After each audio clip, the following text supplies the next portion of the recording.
오늘 우리는 이 말씀을 통해서 어둠에서 시작되는 빛의 소리를 함께 듣고자 합니다. 오늘 우리가 마주하는 한 지명이 등장하는데요. 가버나움이라는 도시가 등장합니다. 근데 이 가버나움이라는 이름은 성경 속 도시의 이름인데 이 가버나움이라는 말 자체가 혼돈이라는 의미입니다. 무질서, 아수라장 이런 의미가 이 가버나움이라는 곳에 그 의미에 담겨져 있는 표현입니다. 또 성경에 등장하는 가버나움도 생각해보면 좀 묘한 그런 동네입니다. 왜냐하면 예수님이 공생의 기간 중에 가장 많은 기적을 베푸신 곳이거든요. 그런데 동시에 회개하지 않아서 가장 엄중한 책망을 받는 곳이기도 한 곳이 이 가버나움입니다. 그러니까 예수님을 빛이라 표현한다면 그 빛이 가장 많이 비추인 곳인데 반대로 가장 어두웠던 동네, 바로 그곳이 가버나움이었던 것입니다.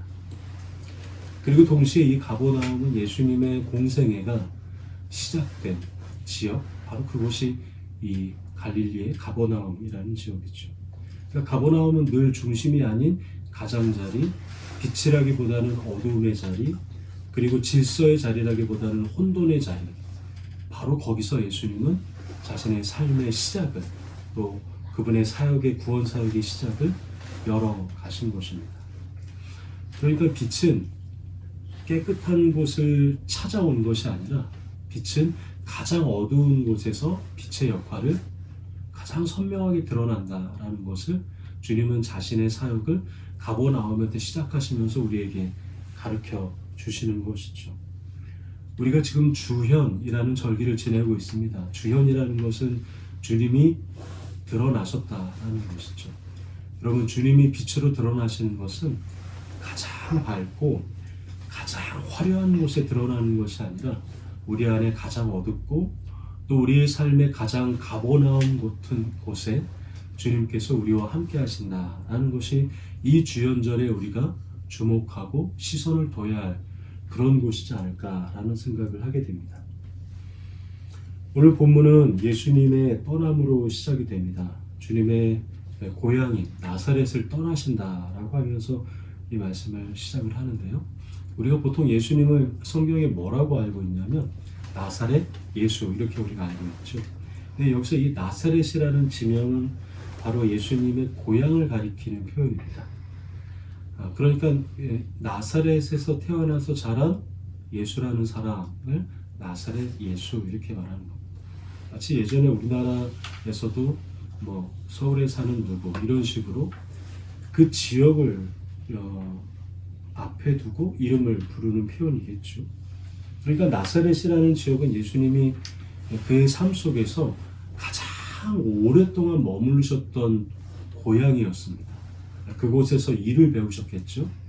아버지 요셉으로부터 목수일을 배우시고 그리고 주변 동네 사람들과 함께 어울리면서 동네 사람들의 슬픔과 기쁨을 그 고향에서 직접 몸으로 배운, 익힌, 또 살아간 그런 지역이 여러분 나사렛이라는 고향이었습니다. 근데 예수님의 삶의 모습을 쭉 다시 되돌아보면 예수님의 삶은 이렇게 머무는 것보다 이동하면서부터 시작이 된 것이 예수님의 삶이었습니다. 예수님이 베들레헴에서 태어나시죠. 근데 태어나자마자 요셉이 천사의 지시를 받습니다.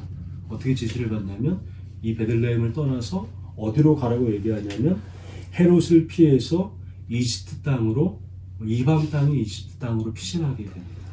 태어나자마자 이렇게 예수님이 쉽게 말하면 옮겨 가시는 것이죠. 헤롯 대왕이 자신의 왕권을 위협할 존재로 2살 미만의 아이들을 다 죽이게 되는 참혹한 사태가 일어나게 됩니다. 그리고 나서 시간이 흘러요. 그리고서 이런 소문이 전해집니다. 헤롯이 죽었다. 이런 소문이 전해지자 아버지 요셉과 마리아가 예수님과 함께 다시 유대 땅으로 돌아갈 것을 기대하게 됩니다. 그런데 아니나 다를까 전해지는 소문이 더 참혹한 거예요. 헤롯 대왕이 죽었는데 그 헤롯 대왕의 뒤를 이어서 유대 땅을 통치하는 왕이 그의 더 잔인한 아들이 통치하고 있다라는 소문이 이 아버지 요셉의 귀에까지 들려지게 되는 것입니다. 이 헤롯의 아들은 아버지보다 더 잔인한 폭정을 일삼았습니다. 자신에게 반기를 든 이들을 왕위로 등극하는 자리에서 단숨에 그 유대인들, 반기를 든 유대인들 수천 명을 한 번에 학살한 사람이 바로 이 헤롯 아켈라오라는 헤롯의 아들이었던 것이죠. 요셉이 다시 유대 땅으로 향하는 것을 저희가 요셉이라고 한다고 해도 주저할 수밖에 없는 상황이었던 것입니다. 그때 또다시 천사가 나타납니다. 그래서 요셉에게 이렇게 인도를 하게 됩니다. 그렇게 해서 인도에서 간 그곳이 어디냐면 우리가 잘 아는 나사렛이었습니다. 그러니까 여러분, 나사렛은 예수님이 또 그 가족이 도망쳐서 간 곳이 아니라 그곳으로 부름을 받아서 간 예수님의 아주 중요한 고향이었던 것이죠. 근데 오늘 본문이 어떻게 시작한다고 제가 말씀을 드렸냐면 그 고향을, 그 오래되고 정들었던 고향을 예수님이 떠나시면서 이 말씀이 시작이 된다라고 말씀을 드립니다. 그리고 이 떠나게 된 결정적인 이유는 바로 세례 요한이 감옥에 갇히는 사건 때문이었습니다.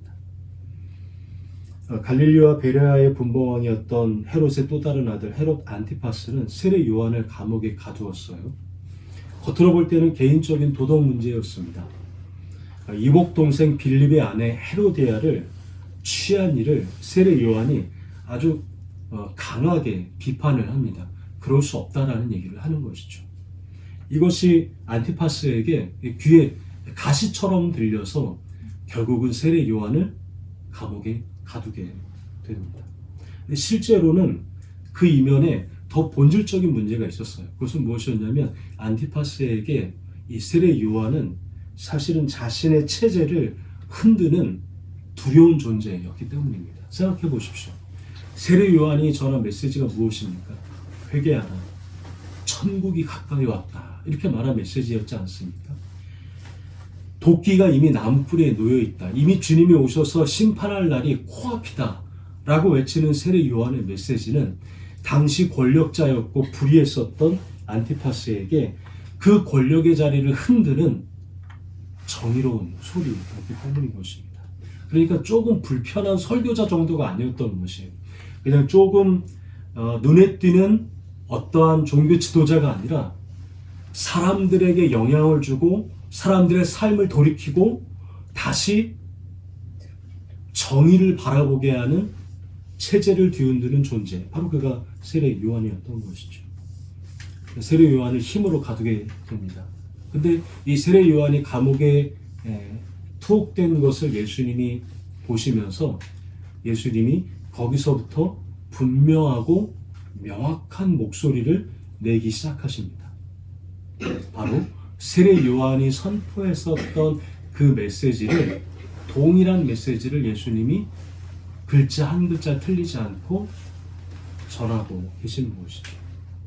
근데 그 사역의, 그 결단의 첫 번째 출발이 무엇이었냐면 아까 말씀드렸던 가장 익숙한 고향을 나사렛을 떠나는 일이었습니다. 그러니까 떠남이 바로 예수님의 사역의 출발이었고 공생애의 첫 시작이었다라는 이야기죠. 마태복음 4장 17절을 한번 같이 읽어보도록 하겠습니다. 마태복음 4장 17절입니다. 함께 읽겠습니다. 그때부터 예수께서는 회개하여라, 하늘나라가 가까이 왔다 하고 선포하기 시작하셨다. 아멘. 여러분, 이 외침이 놀랍게도 누구의 외침과 정확히 같냐면 세례 요한이 전한 외침과 정확히 같은 말입니다. 근데 여러분, 지금 세례 요한은 어떤 상황이에요? 감옥에 투옥되어 있는 상태입니다. 왜냐하면 권력을 건드렸거든요. 그리고 회개의 언어로 당시에 편안했던 안락함을 흔드는 그러한 눈의 가시와 같은 존재로 감옥에 갇혀지게 된 것입니다. 근데 여러분 생각해 보세요. 그러한 세례 요한이 지금 감옥에 갇혀 있는데 그가 전했던 회개의 메시지를 글자 하나 틀리지 않고 완곡하게 표현하지도 않고 동일하게 예수님께서 더 크고 분명한 목소리로 전하고 계신다라는 것입니다. 이 위험한 메시지인 것이죠. 예수님은 아마 분명히 이 사실을 아셨을 것입니다. 요한에게 향했던 위협과 위험이 이 메시지를 동일하게 선포할 때 곧바로 자신에게로 그 칼날이 향해질 것이라는 사실을 너무도 잘 알고 계셨던 것이죠. 근데 예수님은 돌려서 말씀하지 않으시고 주저하지 않으시고 조금도 그 표현을 완화하지도 않으시고 오히려 이때를 기다린 것처럼 그 메시지를 선포하면서 예수님의 공생의 시작을 열어가십니다. 그리고 나서 하신 것이 무엇이냐면 가버나움에서 주님의 제자들을 부르신 일입니다. 근데 그 부르심의 대상이 좀 특이합니다. 학자도 또 귀족도 당시의 유능한 종교 지도자도 아니었습니다. 갈릴리 바닷가에서 날마다 그물을 던져서 물고기를 잡았던 그러한 어부들이었던 것이죠. 어부들은 그 당시 일평생 물고기를 잡았지만 당시 상황이 워낙 열악했기 때문에 자신이 수고한 것에 비하면 너무나 많은 것을 로마에 빼앗기는 사람들, 바로 그들이 어부들이었습니다. 세금으로, 착취로, 또 불안정한 생계 속에서 살아가던 이들이 바로 어부들이었고 주님은 그 어부들을 불러주신 것입니다.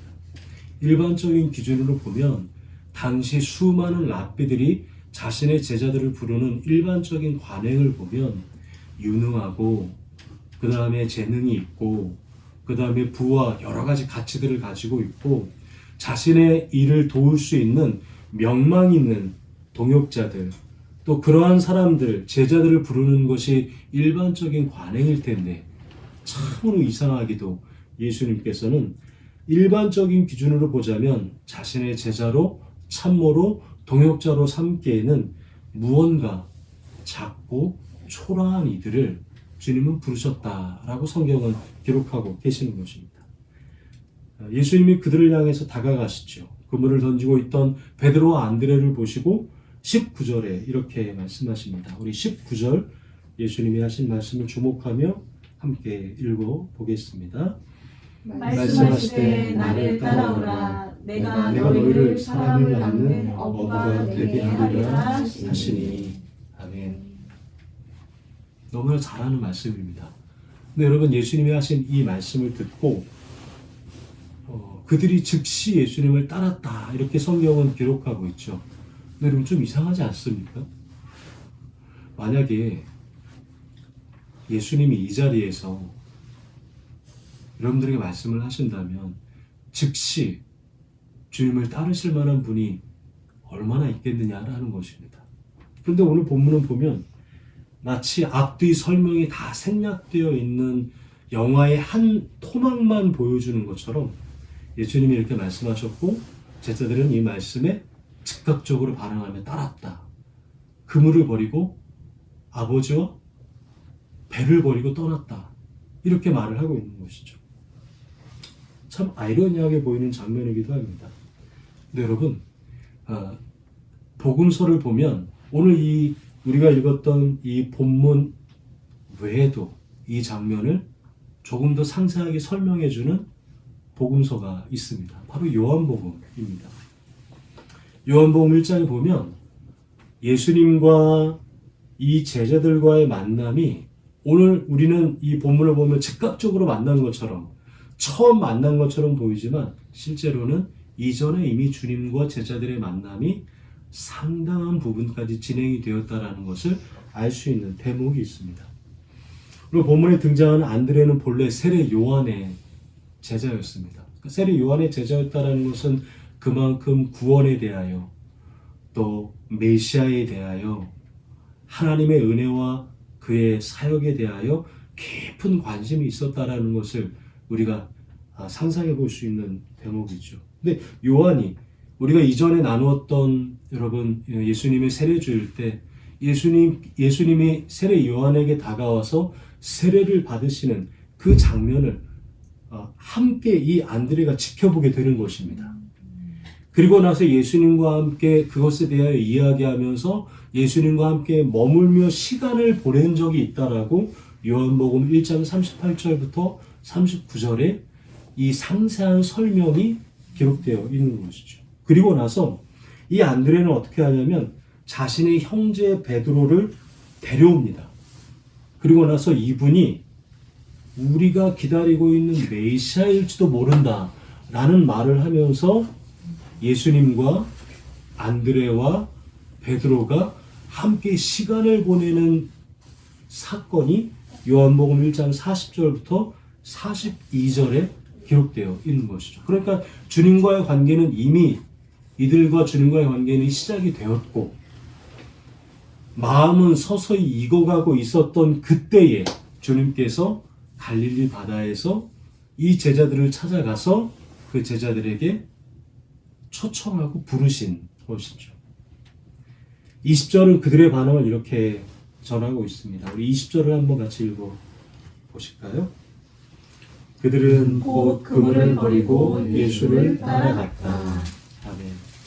여러분, 이 마태의 기록을 자세히 들여다보면 그들이 예수를 따라갔다라고만 표현해도 충분하지 않겠느냐라는 생각을 할 수가 있습니다. 예수님이 부르셨기 때문에 말이죠.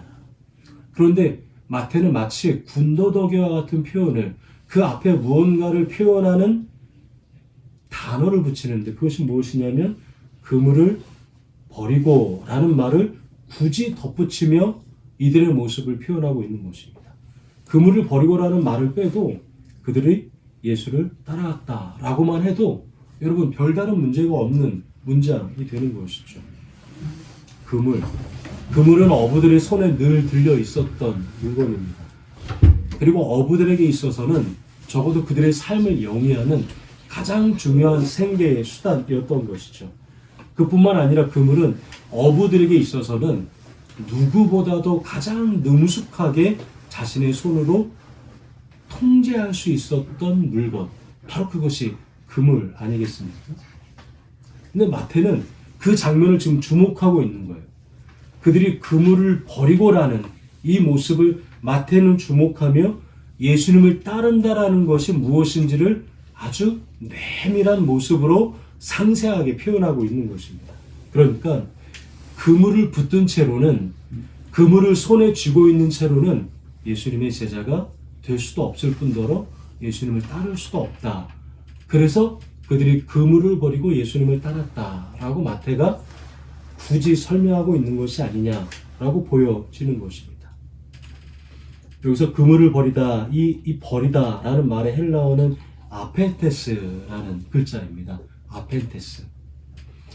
이 말은 단순히 내던지다, 포기하다가 아니라 붙들고 있던 것을 의도적으로 풀어주다, 놓아주다라는 의미입니다. 마치 여러분 자녀가 장성하면 부모를 떠나지 않습니까? 그래서 부모를 떠나서 가정을 이룰 때 그 떠나다도 이 아펜테스라는 단어를 씁니다. 그러니까 억지로 떼어내는 게 아니라 때가 되어서 자연스럽게 내 손에 있는 무엇인가를 그냥 억지로 내는 게 아니라 그냥 손에 힘을 풀고 손을 여는 것처럼 그렇게 떠나보내고 흘려보내는 것이 아펜테스의 의미라는 것이죠. 근데 지금 제자들이 그물을 아펜테스 하는 것입니다. 자기 손에 있는 그물을 손을 벌려서 떨어뜨리고 내려놓고 주님을 따른다라는 표현인 것입니다. 내 삶을 내가 계획한 대로 꽁꽁 여며 붙들고 있던 것을 이제는 손을 열어서 풀고 그분의 손에 맡기는 모습, 바로 그것이 아펜테스의 모습인 것이죠. 사실 그렇게 생각해 보면 우리는 이 아펜테스의 장면을 매 주일마다 우리의 예배 가운데 경험하고 있습니다. 바로 성찬의 순간에 우리는 이 아펜테스를 경험하고 있는 것이죠. 여러분, 성찬의 자리에 올 때 우리는 성찬으로 부르며 이 앞으로 다가오게 됩니다. 근데 저는 그 순간이 굉장히 소중한 순간입니다. 성찬의 자리로 나오는 순간 말이죠. 왜냐하면 우리가 성찬의 자리로 나올 때 손에 무엇인가를 들고 나올 수가 없습니다. 우리가 어떻게 나오나요? 우리는 두 손을 다 내려놓고 두 손을 열어놓고 주님의 몸과 피를 받고자 나오게 되는 것입니다. 두 손을 다 무언가를 가지고 있으면 주님의 몸과 피를 받을 수가 없겠죠. 바로 이것이 아펜테스, 내려놓다의 경험이며 성찬을 통하여 우리는 늘 주님 앞에 내려놓는 경험을, 두 손을 주님 앞에 내려놓는 경험을 하며 주님께 나아가고 있는 것을 우리는 부지불식 가운데 성찬을 통하여 매 주일마다 훈련하고 배워가는 것입니다. 그래서 성찬은 나의 손을 움켜쥐었던 것을 내어놓고 그 빈손에 주님을 받고 살아가는 아주 중요한 훈련의 모습이다라고도 할 수가 있는 것이죠. 여러분 그렇습니다. 우리의 자녀들도 성찬의 자리에 나오게 되죠. 저는 우리의 자녀들이 성찬의 자리에 나올 때 주님 앞에 이렇게 두 손을 열어놓고 빈손으로 주님을 앞에 나아가는 이러한 모습이 우리 가운데 훈련되었으면 좋겠다라는 생각도 하게 됩니다. 베드로와 안드레처럼 주님의 길을 향해서 이렇게 빈손으로 하나님의 부르심을 붙들게 되는 것, 바로 그것이 우리가 예배 가운데 우리가 배우고 익히고 바라는 그런 예배의 지향이 아니겠습니까? 계속해서 본문 22절은 같은 해변에서 또 다른 제자들과 예수님의 만남을 보여줍니다. 자, 이번에는 세베대의 아들 야고보와 요한이 등장하네요. 우리 22절을 같이 한번 읽어보도록 하겠습니다. 그들은 곧 배와 자기들의 아버지를 놓아두고 예수를 따라갔다. 아멘. 앞서 베드로와 안드레가 그물을 놓아두었다라고 한다면 이 야고보와 요한은 배와 아버지를 놓아두었다 이렇게 표현을 하는 것입니다. 제가 그물을 향하여 손에 쥔 도구, 내가 통제할 수 있는 삶의 도구였다라고 이렇게 그 의미를 조금 더 부가적으로 설명을 드렸는데 여기 보면 아버지가 등장합니다. 여러분 아버지라는 말이 가지고 있는 의미가 무엇이라고 생각하십니까? 아버지는 나의 삶을 감싸고 있는 그림자를 가리키는 것입니다. 나를 지탱해주고 있는 든든한 배경을 가리키는 표현, 바로 그것이 아버지의 의미가 아니겠습니까? 이때 당시 사회에서 아버지라는 것은 단지 가족 구성원이 아닙니다. 그것은 무엇이냐면 아버지가 어떤 사람에 따라서 그 가족의 정체성이 완전히 정해지는 시대였기 때문입니다. 아버지의 직업이 곧 아들의 직업이었고 아버지의 삶이 곧 아들의 삶으로 이어지는, 그래서 그 아들의 미래를 보증해주고 확증해주는 그 역할을 이 아버지가 해주었던 것이죠. 그래서 아버지 곁에 있다라는 것은 아들의 입장에서 보면 가장 안전한 길이었습니다. 그렇지 않겠습니까? 그것이 바로 아버지가 담고 있는 중요한 의미죠. 그런데 야고보와 요한은 그 아버지를 어떻게 했다라고 표현하냐면 동일하게 아펜테스, 놓아두고 이렇게 이야기를 하는 것입니다. 자신들이 통제할 수 있었던 또 다른 수단, 삶을 굴러가게 했던 배 역시 그들은 아펜테스 했던 것입니다. 손에서 힘을 풀듯이 성찬에서 우리가 두 손을 주님 앞에 들고 나가듯이 그렇게 그 아버지와 배를 아펜테스 했다는 것이죠. 단순히 이 장면은 내가 아버지와 사이가 나빠서 아버지를 등지는 표현을 하는 것이 아닙니다. 무책임하게 부모를 버린 것을 뜻하는 표현도 아닙니다. 이것은 내가 아버지로부터 보장받던 그 세계를 이제는 두 손을 펴듯이 내려놓습니다. 그리고 이제는 그것을 주님 앞에 두 손으로 나아갑니다. 라는 의지의 모습인 것입니다. 여러분 그렇습니다. 본문이 들려주는 신앙의 역설이 바로 이것이죠. 주님을 따르는 첫 걸음은 우리가 무엇인가를 움켜쥐면서 시작하지 않습니다. 신앙의 길은 늘 이와 같습니다.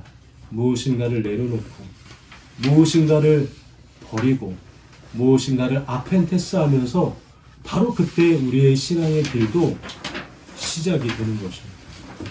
그러니까 주님의 길은 놓아두면서 열리는 길이고 내려놓으면서 채워지는 이 역설적인 신앙의 길이 오늘 본문에 예수님이 보여주시는 이 이야기에 아주 중요한 의미 있는 것이죠.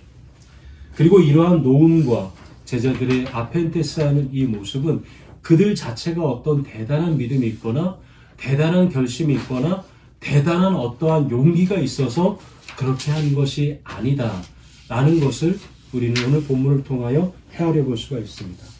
그들이 그렇게 할 수 있었던 것은 이미 그들 안에 주현, 주님이 그들에게 다가가 주셨기 때문인 것입니다. 그러니까 빛이 그들에게 먼저 다가와서 닿았기 때문이다 라고 할 수가 있는 것입니다.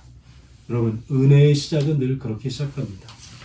내가 추구하고 노력해서 내가 먼저 출발하는 것이 아니라 우리는 어둠이 없고 어떻게 해야 될지 알지 못하는 사이에 주님이 먼저 우리에게 오셔 닿아주셨고, 먼저 주님이 우리를 비추어 주셨고, 먼저 주님이 우리의 이름을 불러주셨기에 우리는 그 주님의 빛으로 인해서 그 빛으로 인하여 손을 펼 수 있었고 아펜테스 할 수 있었던 것이죠. 그래서 오늘 본문은 제자들의 결단을 높이 평가하고 우리도 그러한 결단을 따라야 하지 않느냐라고 이 말씀이 우리를 이끌어가는 것이 아니라 그 결단을 가능하게 한 예수님이 먼저 나에게 오셨다라는 사실을 기억해야 합니다 라고 우리를 이 자리로 이끌어가고 계시는 것입니다. 그러니까 주님을 따르는 길은 언제나 이렇게 시작이 되는 것이죠. 여러분, 누군가 우리가 물속에서 허우적거릴 때, 아니 우리가 물속에서 우리가 수영을 하는 법을 배울 때도 이와 비슷한 사실을 몸에 자연스럽게 습득을 합니다. 신앙의 길도 마찬가지 않습니까?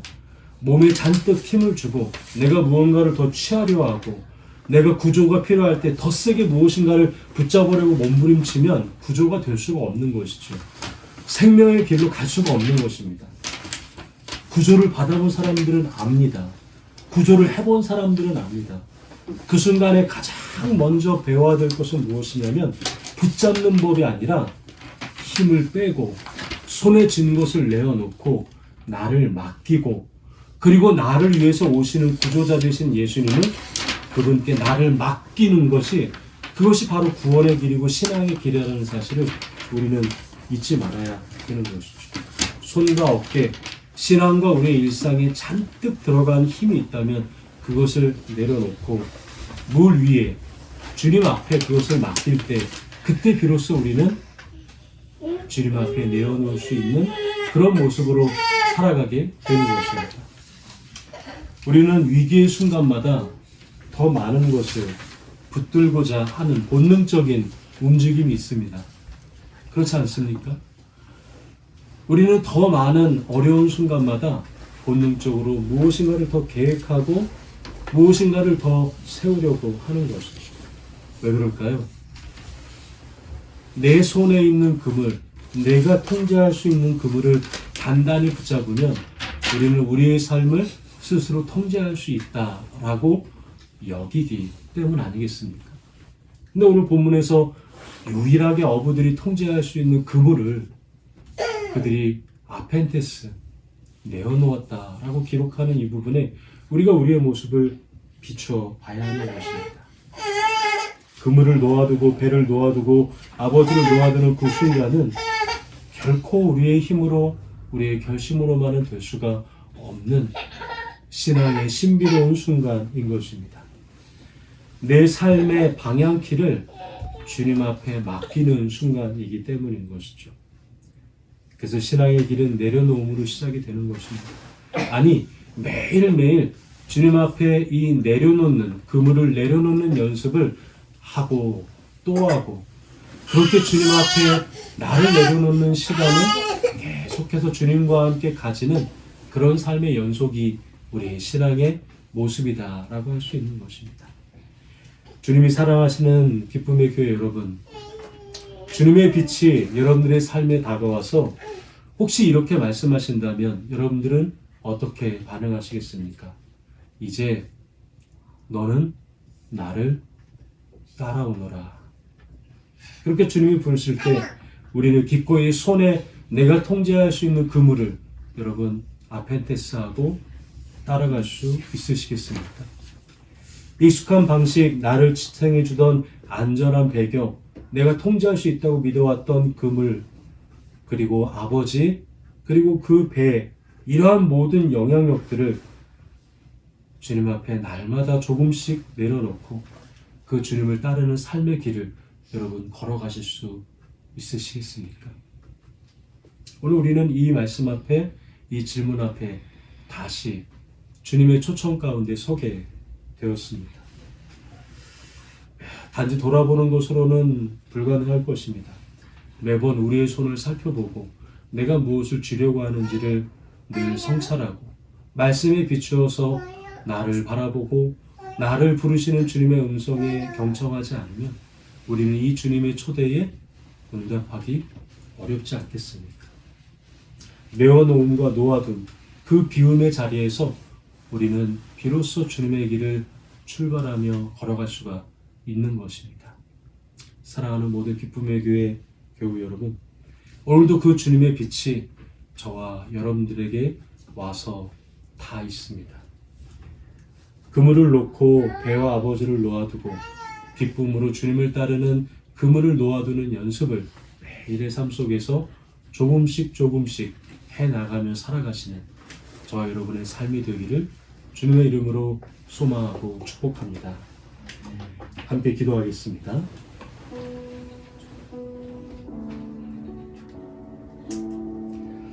주님의 빛이 우리에게 다가왔을 때 나는 주님께 내 삶을 맡기며 살아가고 있습니까? 그물을 내려놓듯 아버지를 내어놓고 배를 아펜테스 하듯 그렇게 우리의 삶에 스스로 통제할 수 있고 우리의 삶에 스스로 지지하고 있는 든든한 것들을 내가 이제는 아펜테스 성찰을 받으며 손을 벌리듯 주님 앞에 두 손으로 내어놓고 올 수 있습니까? 우리가 오늘 이 주님의 초대 안에 우리의 모습을 돌이켜보고 그 음성 가운데 우리의 삶을 다시 한번 돌아보며 그렇게 말씀 앞에 나를 비추어 보는 묵상과 기도의 시간을 갖기 원합니다. 함께 기도하기 원합니다.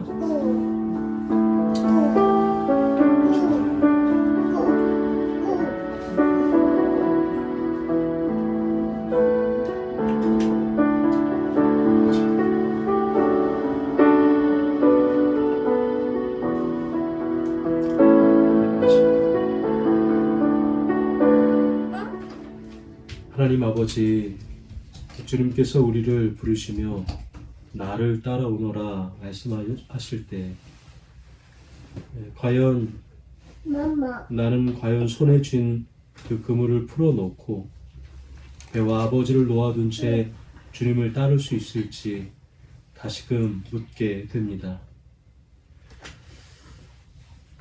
이는 우리가 버리는 것보다 내어놓는 것보다 더 많은 것을 쟁취하고 소유하는 일에 매우 익숙한 존재이기 때문입니다. 붙들어야 안전하다. 쥐고 있어야 살아갈 수 있다.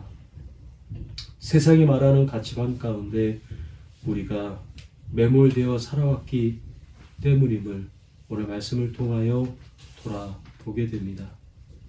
주님, 오늘 이 자리에 선 우리에게 날마다 그물을 버리는 연습을 허락하여 주시옵소서. 비장하게 거창하게 하는 결단이 아니라 마치 성찬에 나올 때 우리의 손에 있는 것들을 내어놓고 손에 힘을 풀어 빈손으로 주님께 나오듯 주님께 맡기는 연습을 날마다 하게 하여 주시옵소서. 우리의 눈과 마음과 온 몸으로 그 주님의 빛을 받아들이며 그 빛 앞에서 기꺼이 손을 펴며 살아가게 하여 주시옵소서. 예수님의 이름으로 기도드립니다. 아멘.